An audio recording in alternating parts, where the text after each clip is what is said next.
ต่อทำงานนักเด้อพี่น้องเด้อ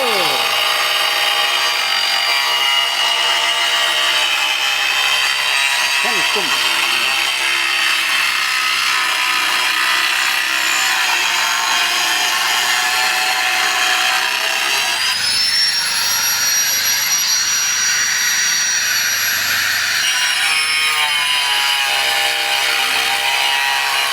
เพื่อมุ่งเพื่อน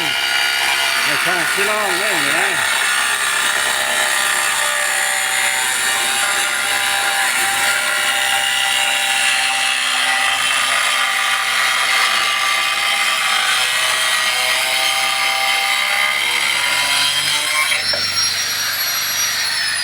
ความยาวเท่าไหร่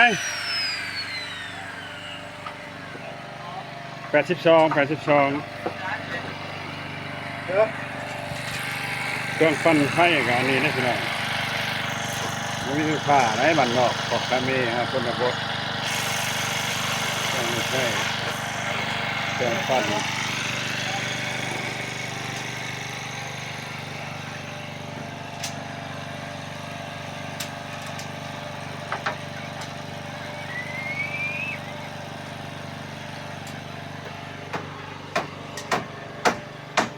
82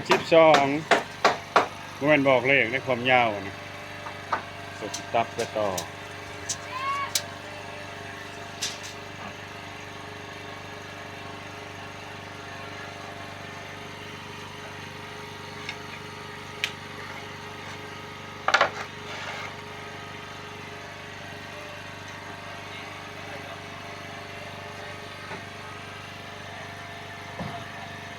ตัดต่อขนาดขาพ้นขึ้น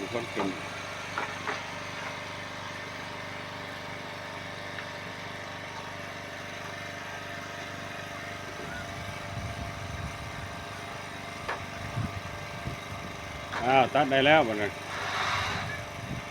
ใช่ป่าวมอดตัวยังไม่ถึงมอดเขาเด้อแรงและดันมอดแรงไร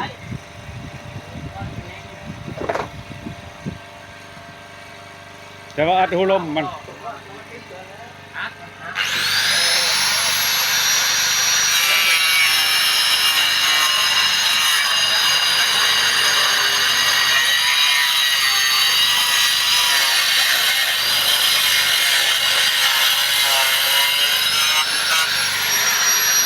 เรียบร้อยแห้งเนาะจักนี่เนาะเครื่องปั่นไฟนี่แห้งเนาะ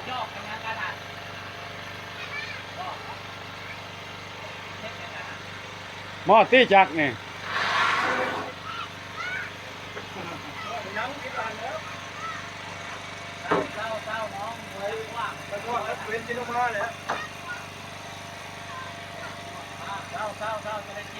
นะเอาขึ้นแล้ววันนี้มันตัดเนี่ยเจนแล้วเป็นใส่ตัวนั้นแล้ววันนี้ใส่ข้าวเดี๋ยวพ่อเนาะแต่ว่าครับเขาเดี๋ยวพ่อจับขอบใจด้วยพี่น้องเด้อที่เขาเป็นกำลังใจมุ่งเพื่อนสร้างชิลอง